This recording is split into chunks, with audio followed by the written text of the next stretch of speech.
Hola, bienvenidos al canal Enoico.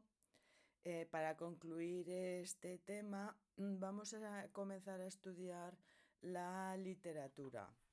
En los temas anteriores, bueno, hemos visto la geografía, la historia, bueno, lo esencial en un nivel inicial.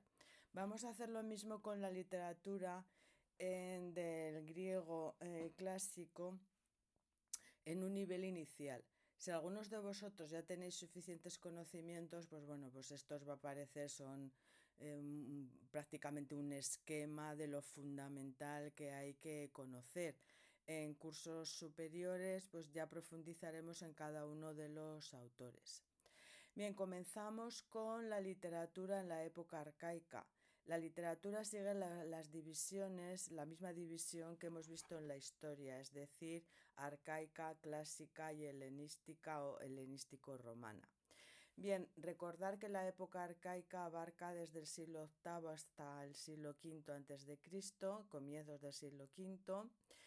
Y habría que empezar por decir que, bueno, esto puede, a muchas personas pueden no estar de acuerdo, pero desde luego, si en algo se han mostrado originales los griegos fue en el desarrollo de la literatura.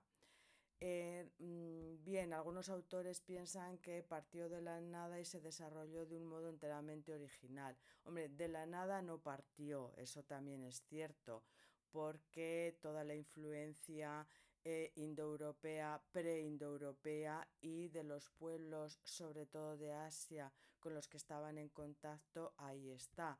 Pero lo cierto es que con esos recursos que recibieron, los griegos lo inventaron prácticamente todo en literatura.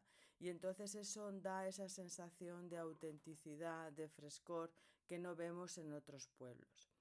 Bien, por géneros literarios empieza esta gran época con la epopeya. La epopeya, y desde luego, por supuesto, es Homero, con sus dos grandes obras que son la Ilíada y la Odisea. Fueron puestos por escrito en esta época cuando entró en Grecia el alfabeto fenicio, pero hoy en día se sabe que proceden de la época micénica y que corresponden a una tradición oral muchísimo más antigua. Aquí no vamos a profundizar en esto, pero está claro que el aedo, es decir, el profesional que cantaba estos poemas, las hazañas de los héroes de la guerra de Troya, pues era un profesional similar a los que encontramos en otras literaturas como los Guslari de la poesía yugoslava y en otros muchos pueblos. En teoría improvisaba cantos sobre temas determinados, concretamente la gran gesta heroica.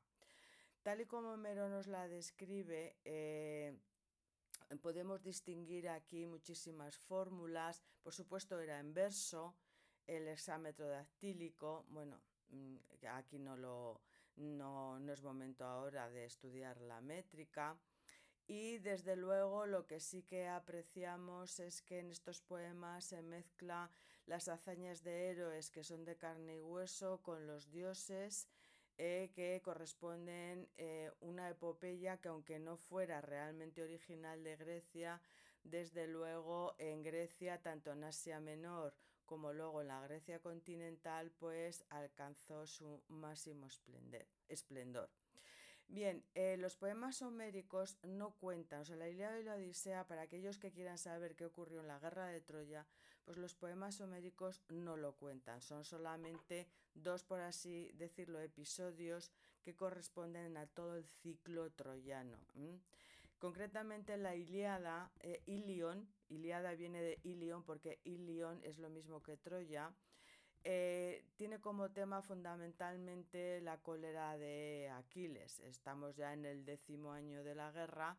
Entonces los aqueos, que corresponden con los micénicos, pues llevan ya 10 años asediando la ciudad de Troya y su núcleo central es la cólera de Aquiles, quien irritado por un ultraje hecho a Sonor se retira de la lucha, lo que provoca una serie de desgraciados accidentes.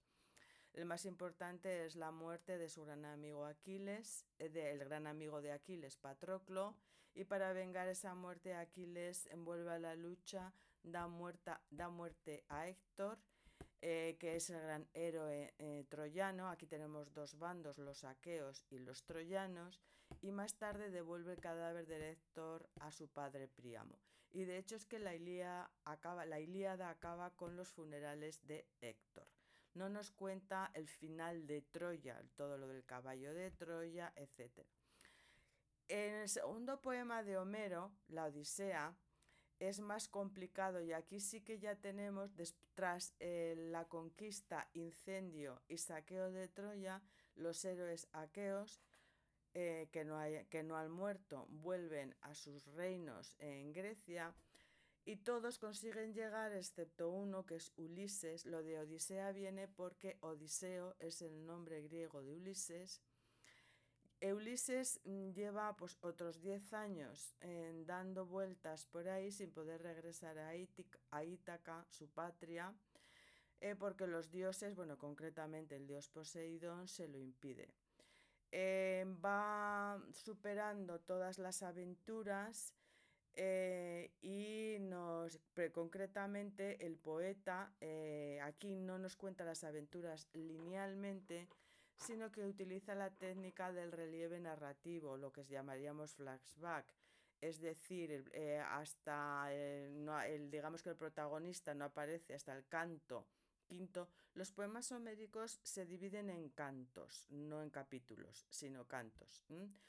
Entonces los dioses decretan su partida de la isla de la ninfa Calipso, donde él está retenido, y llegará finalmente al país de los feacios, ante el cual él precisamente cuando en el banquete oirá a Laedo cantar las hazañas que él mismo ha protagonizado y muchos de sus compañeros se echará a llorar, y ante las preguntas del rey Alcinoo, él le va a contar una por una todas las aventuras que ha tenido que sufrir desde que salió de Troya hasta llegar totalmente solo, desnudo, ya no le queda absolutamente nada, ha perdido a todos sus hombres. Y bueno, el rey Alcinoo le ayudará y Ulises finalmente podrá volver a Ítaca.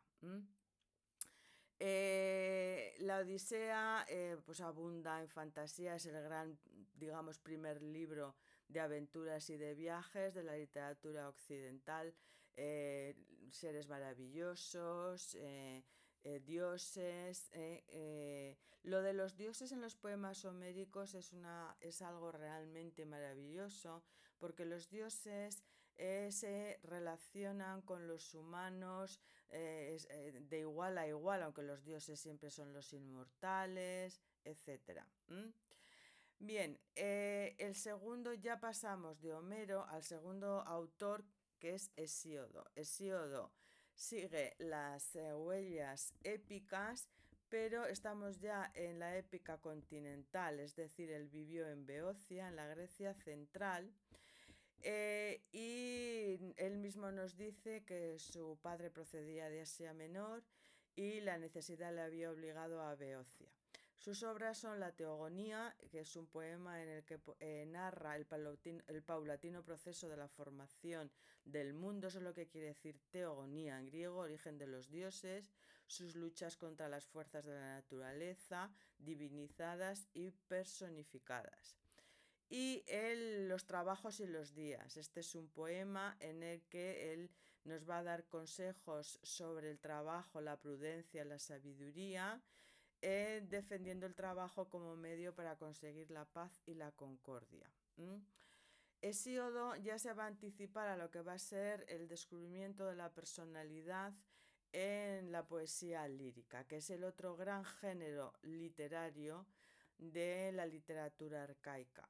Abarca pues hasta mediados del siglo V, es decir, todavía hasta en plena época clásica.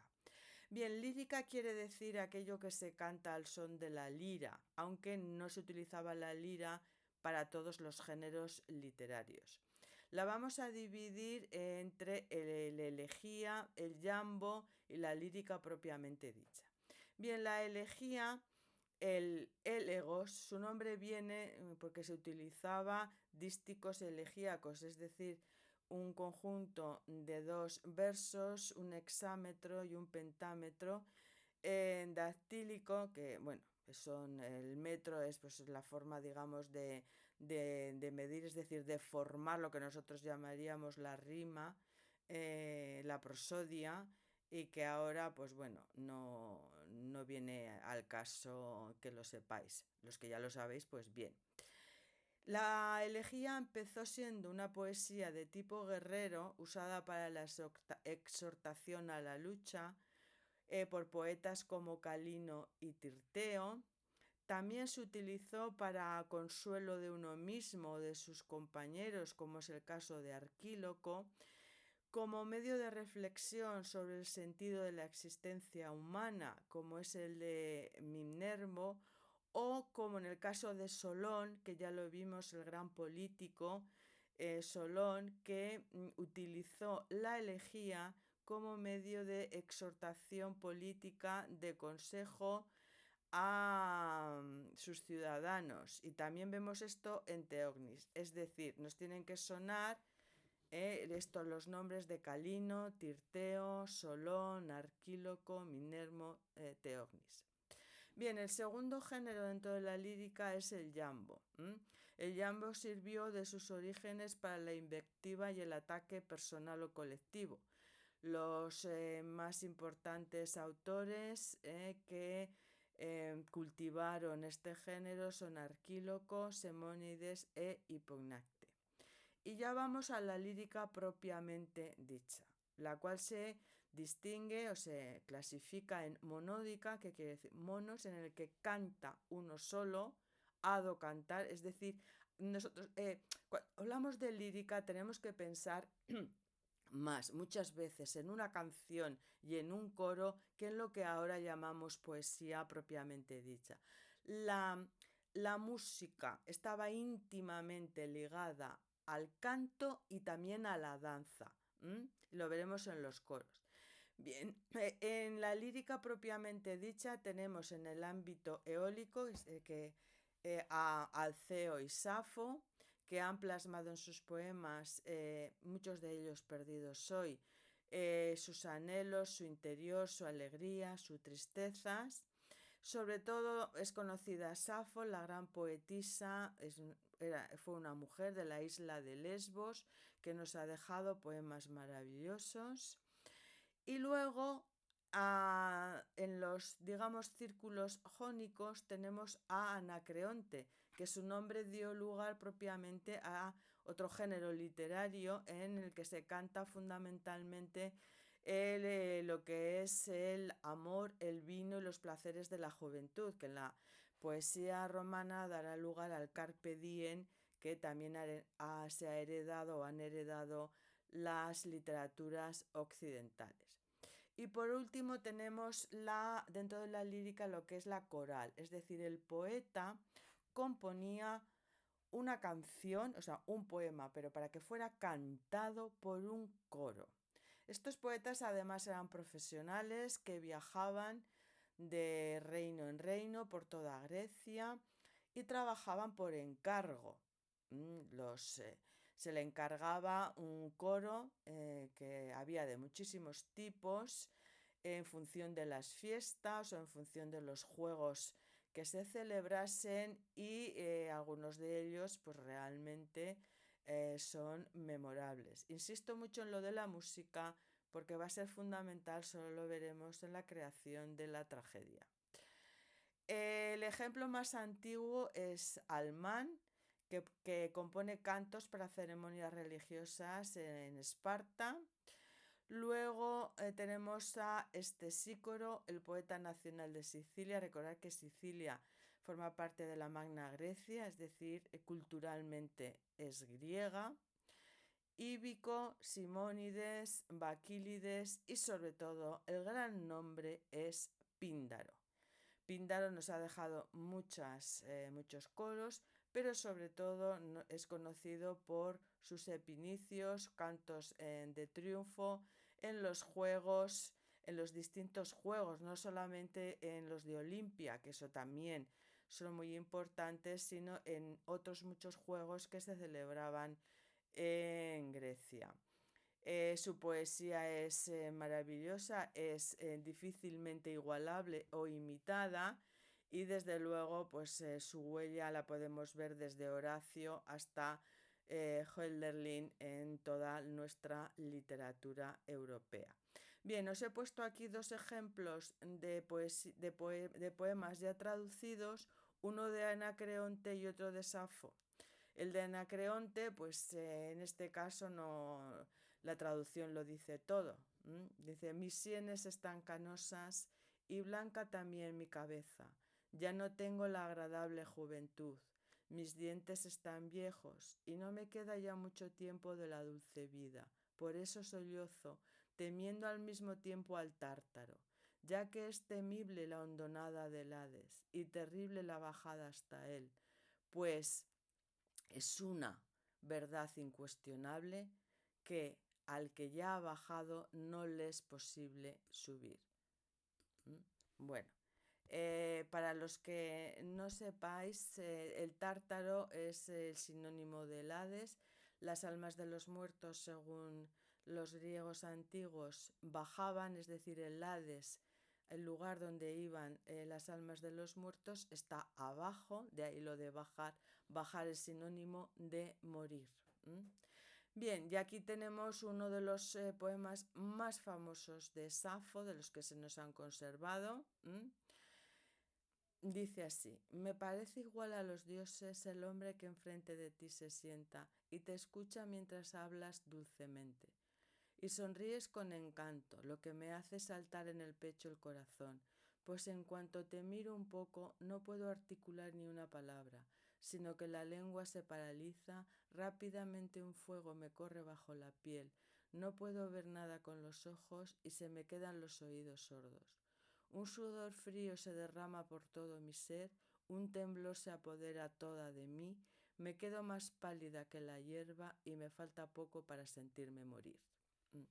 Bueno, esto es como un pequeño ejemplo para que os hagáis una idea, los que no sabíais nada, de la profundidad y de la belleza que encontramos en la poesía lírica arcaica griega. Bueno, pues hasta aquí este vídeo de hoy. Muchas gracias y hasta el siguiente.